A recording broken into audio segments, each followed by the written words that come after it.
আর চণ্ডীতলার খবরে আমাদের নজর রাখতে হবে, তার কারণ পুলিশের হাতে বেআইনি পিস্তল। হ্যাঁ, ঠিকই শুনছেন, প্রাক্তন আইসির বিরুদ্ধে অস্ত্র আইনে মামলা রুজু। ঘটনাস্থলের 700 মিটার দূরেই জঙ্গল থেকে পিস্তল উদ্ধার হয়েছে এবং জয়ন্ত পাল তার শারীরিক অবস্থাও এখন স্থিতিশীল। কিন্তু কেন এরকম পরিস্থিতি তৈরি হলো, কি কারণে এই ঘটনা ঘটলো, কিভাবে তার কাছে এই অস্ত্র এলো, আরো ডিটেইলে বিষয় জানাতে পারবে দেবাশিস রয়েছে আমার সঙ্গে। দেবাশিসের কাছ থেকেই জানবো। দেবাশিস, পুলিশের হাতে বেআইনি অস্ত্র কিভাবে?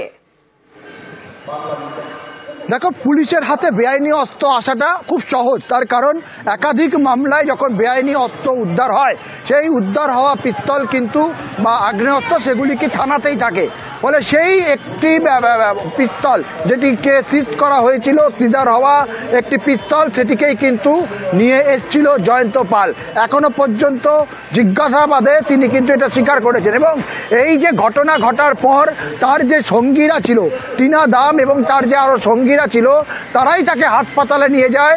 এমনকি হাসপাতালে যাওয়ার পথে তার পরামর্শতেই এই বন্দুক একটি জঙ্গল প্রায় 700 থেকে 800 মিটার দূরে রাস্তার ধারে একটি জঙ্গলে সেটিকে ফেলে দেওয়া হয়। অর্থাৎ সেদিনকে যে গুলি চালানো হবে বা তিনি এরকম কোনো ঘটনা ঘটাবেন, সেটা কিন্তু পূর্ব পরিকল্পিত বলে পুলিশ বা অফিসারের আধিকারিকরা তারা কিন্তু মানছে। তার কারণ কেন হঠাৎ করে সেদিনকার বেআইনি অস্ত্রটা তিনি নিয়ে আসবেন, তার কারণ জয়ন্ত পালও কিন্তু একাধিকবার জিজ্ঞাসাবাদে তিনি বলেছেন যে এই টিনা দাম যে রহস্যময়ী মহিলা, তিনি নাকি দীর্ঘদিন ধরে তার সঙ্গে একটি সম্পর্ক ছিল, বন্ধুত্বের সম্পর্ক ছিল। সেই সম্পর্কের জেরে তাকে ব্ল্যাকমেল করছিল এবং সেই ব্ল্যাকমেল থেকে বাঁচতেই কার্যত নিজেকেই একটি হত্যার নাটক করা, তার জন্যই তিনি এই কাজটা করেছিলেন। কিন্তু এই আগ্নেয়াস্ত্র যেহেতু একেবারে বেআইনি, সেই কারণেই একদিকে যখন এই কথা বলছে দেবাশিস, তারই পাশাপাশি আইসির বান্ধবীর মায়ের দাবি মেয়েকে বদনাম করা হচ্ছে। থানায় দেয়নি, আপনার মেয়ের নামে একটা কমপ্লেন। না না, আপনার সেটাই তো রিকোয়েস্ট করছি আপনার কাছে,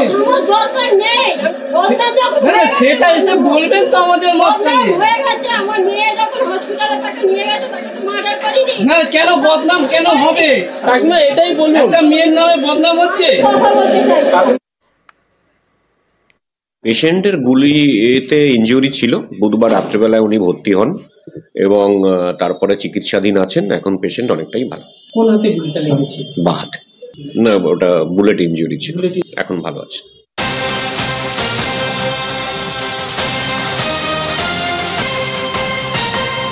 আর এবার নজর রাখবো বর্ধমানের দিকে, কারণ সেখানে আবার দুই নেতার দ্বন্দ্ব একেবারে প্রকাশ্যে এসে গেছে। ঠিক কি ঘটেছে আরো বিস্তারিত জানবো, তবে কাউন্সিলরের সঙ্গে বিধায়কের দ্বন্দ্ব কেন, শরদিন্দুর কাছ থেকে জানতে পারবো। শরদিন্দু, কারণ কি এই দ্বন্দ্বের, এবং এই দ্বন্দ্ব তো এখন একেবারে প্রকাশ্যে। একেবারেই বর্ধমান পৌরসভার 27 নম্বর ওয়ার্ডের কাউন্সিলর শেখ বশির আহমেদ, তার অভিযোগ যে বর্ধমান শহরের 35টি ওয়ার্ডের মধ্যে 33টি ওয়ার্ডেই কোনো রকম উন্নয়ন হচ্ছে না, রাস্তাঘাট বেহাল নিকাশি ব্যবস্থা, এবং বিধায়ক এবং পৌরসভাকে তিনি বারবার জানিয়েছেন, তবু কোনো কাজ হয়নি। এবং এই এলাকায় সম্প্রতি বলা যায় গত পরশু এখানে ওই এলাকায় হকার উচ্ছেদ করা হয়।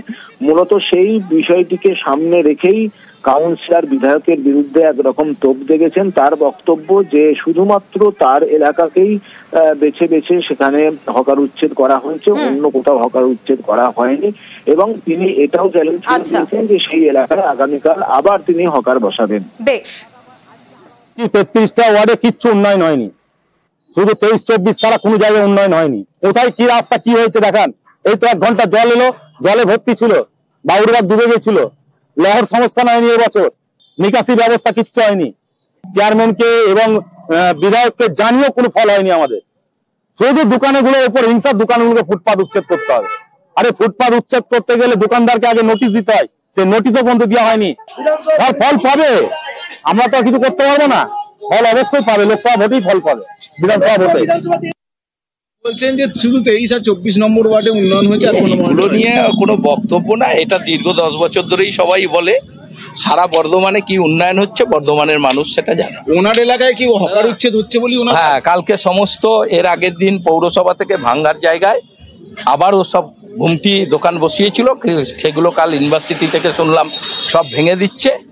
দোকান বর্ধমান শহরে কোথায় সরকারি জায়গায় বসতে দেওয়া হবে না, এটা আমার কথা, এটা হবে না। যারা ওই টাকা পয়সা খেয়ে দোকান বসাবে তাদের দায়িত্ব তারা নেবে।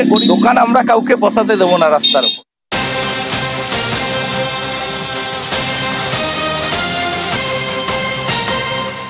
আর এবার নজর রাখবো 2014 সালে পানিহাটিতে যুবককে পিটিয়ে খুন, কোর্টে দোষী সাব্যস্ত হন পানিহাটির কাউন্সিলর এবং দোষী সাব্যস্ত হন 11 নম্বর ওয়ার্ডের কাউন্সিলর। ব্যারাকপুর কোর্টে দোষী সাব্যস্ত তারক গুহ, কাউন্সিলর তারক গুহকে গ্রেপ্তার করে পুলিশ। আরো ডিটেইলে বিষয় সুবীরের কাছ থেকে জানবো। সুবীর, দেখো 2014 সালের 25 সেপ্টেম্বর শম্ভু চক্রবর্তী নামে একজন যুবককে কিন্তু মারধর করে এবং গণপিটুনি দেয় এবং সেই ঘটনায় সেই সময় কিন্তু কাউন্সিলর ছিলেন না এই তারক গুহ এবং সেই ঘটনায় কিন্তু মোট 10 জনের নামে অভিযোগ দায়ের হয় খড়দহ থানায় এবং সেই অভিযোগের পর কিন্তু মামলা দায়ের হয় ব্যারাকপুর কোর্টে এবং সেই জায়গা থেকে কিন্তু আজকে অতিরিক্ত জেলা ও দায়রা আদালতের অয়ন কুমার বন্দ্যোপাধ্যায় তার এজলাসে মামলা ছিল এবং সেই জায়গা থেকে কিন্তু এই যে 5 জন যদি যারা দোষী সাব্যস্ত হয়েছেন তারা কিন্তু আগাম জামিন নেওয়ার জন্য কিন্তু গিয়েছিলেন। সেই সময় কিন্তু সেই জায়গা থেকে আদালত চত্বরে কিন্তু এরা গ্রেপ্তার হন এবং সেই জায়গা থেকে 11 নম্বর ওয়ার্ডের যিনি বর্তমান কাউন্সিলর রয়েছেন ও তারক গুহ তিনি কিন্তু গ্রেপ্তার হয়েছেন এবং তার পাশাপাশি তার ভাই তৃণমূল কর্মী নেপাল গুহ তিনি সহ মোট 5 জনকে কিন্তু পুলিশ গ্রেপ্তার করেছে এবং আগামী মঙ্গলবার কিন্তু এই যে ঘটনা এই মামলা কিন্তু শুনানি রয়েছে। বেশ, এটা 2014 সালের কেস, তখন তারক গুহ কাউন্সিলর ছিল না। আইন তো আইনের পথে চলা উচিত, আইন তো আমাদের কোনো এদিকে দায়ভার নেই। দল তো বলেনি এটা করবার জন্য, দল কেন দায়ভার নেবে? কমপ্লেন যদি যায় দল নিশ্চয়ই তার কমিটি আছে সেখানে দেখবে।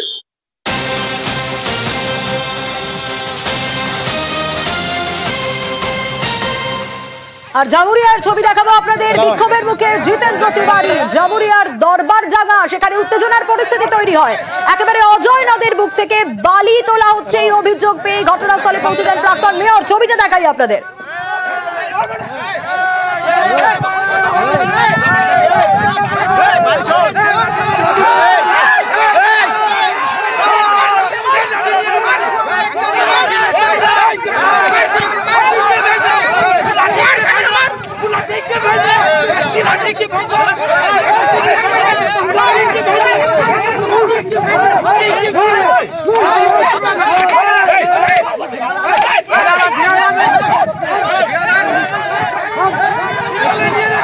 আর এই যে ছবি আপনাদের দেখাচ্ছি সেই ছবি, বিজেপি নেতার সামনেই এই মারামারির ঘটনা। একেবারে উত্তপ্ত হয়ে ওঠে পরিস্থিতি। জামুরিয়াতে দরবারডাঙ্গায় যে আমাদের ওয়াটার প্রজেক্ট আছে তার আশেপাশে এমন ভাবে বালি তোলা হচ্ছে যার ফলে আগামী দিনে দরবারডাঙ্গা ওয়াটার প্রজেক্ট সেটা হ্যাম্পার হতে চলেছে। সেটা দেখার জন্য আমরা পার্টি যারা পদাধিকারী আছে তারা সেখানে যায়, আমিও যাই।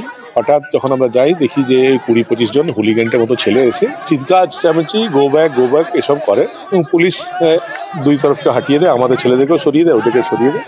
তারপর আমরা চলে এসেছি। আমি বলবো যে যাদের প্ররোচনা তারা চলছে, একদিন তারা নিশ্চয়ই নিজের ভুল বুঝতে পারবে এবং বিরোধী দল হিসাবে এটা আমাদের দায়িত্বের মধ্যে পড়ে যে এমন কোনো ক্ষতি হতে চলেছে যেটা আর রিপেয়ার করা যাবে না, তাহলে সেটা তুলে ধরা।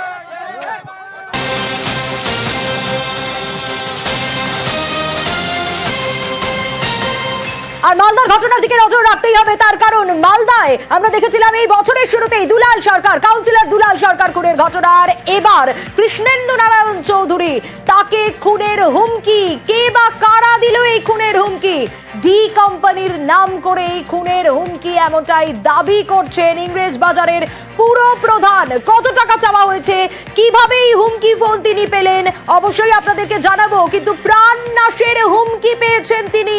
কৃষ্ণেন্দুর বাড়ির চত্বরেই কড়া পুলিশি নিরাপত্তা।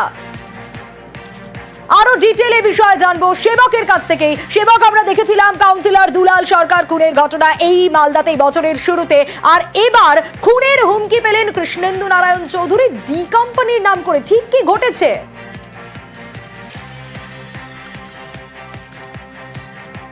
একদমই, দেখো আজকে সকাল 10:40 নাগাদ কৃষ্ণেন্দুবাবু তিনি তার ফোনে একটি হুমকি ফোন পান, যেই ফোনে ডি কোম্পানির নাম করে প্রদীপ পরিচয় দিয়ে হিন্দি ভাষায় একজন কথা বলেন। কৃষ্ণেন্দু নারায়ণ চৌধুরীর ডাক নাম কিষান, সেই কিষান নামে তাকে সম্বোধন করে বলা হয় যে 20 পোকা তাকে 20 পেটি তাকে দিতে হবে, অর্থাৎ 20 লক্ষ টাকা, এমনটাই দাবি পুরপ্রধানের। শুধু তাই নয়, টাকা না পেলে খুনের হুমকি দেওয়া হয়েছে তাকে এবং পরিবারের লোকজনকে। পুরো ঘটনার অডিও রেকর্ডিং, সেই রেকর্ডিং কিন্তু পুলিশকে ইতিমধ্যেই দিয়েছেন Malda cyber crime police, Malda police, STF এর পাশাপাশি ক্রাইম মনিটরিং গ্রুপ একযোগে তদন্ত করছে। আর ঘটনার জেরে নিরাপত্তা বাড়ানো হয়েছে ইংরেজবাজার পুরসভার পুরপ্রধানের। আজকে পুরসভায় আমরা দেখেছি যে বাড়তি পুলিশ মোতায়েন, তার বাড়ির সামনে বাড়তি পুলিশ মোতায়েন। যে হুমকি ফোন এসছে সেই ফোনে আগামীকাল সকালের মধ্যে টাকা নিয়ে রেডি থাকার কথা বলা হয়েছে কৃষ্ণেন্দ্রবাবুকে। যদিও ডি কোম্পানির নাম করে যে খুনের হুমকির দাবি করছেন ইংরেজবাজারের পুরপ্রধান, কি কথোপকথন হয়েছিল সে সময়, শোনাবো সেই অডিও। किसान से बात हो रहा है मेरा। हाँ बोल रहा है, बोलिए। ये कंपनी से प्रदीप बोल रहा हूँ। कौन कंपनी? ये कंपनी से प्रदीप बोल रहा हूँ। क्या बात है, बोलिए। आपको मैसेज दिया है, मैसेज नहीं देखा अभी तक, 30 पेटी भेजना पड़ेगा। किसको भेजना पड़ेगा? आपको? हाँ। क्यों? नहीं तो तुम और तुम्हारा फैमिली सोचिए ना क्या होगा। कल सुबह रेडी रहना।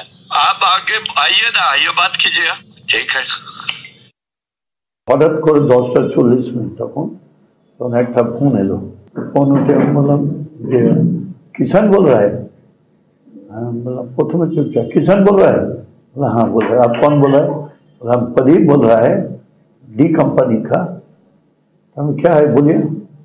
बोलो आप मेरा मैसेज नहीं देखा है? नहीं, आपका मैसेज नहीं देखा है तो आप सुन लीजिए, जल्दी से जल्दी 20 पेटी हमको भेज दीजिए।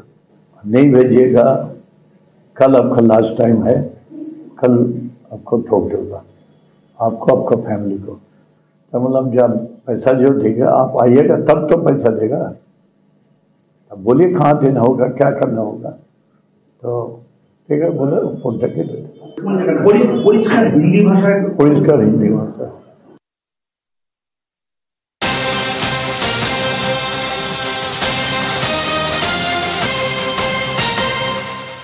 আর নজর রাখতে হচ্ছে বসিরহাটের দিকে, কারণ সেখানে প্রতিবাদী নেতার উপর হামলার ঘটনা। কেন, কি কারণে, কি প্রতিবাদ করেছিলেন তিনি? আক্রান্ত যুব তৃণমূলের নেতা আব্দুল কাদের মোল্লা। যুব তৃণমূল নেতার উপর চড়াও হয় 10 থেকে 12 জন দুষ্কৃতী।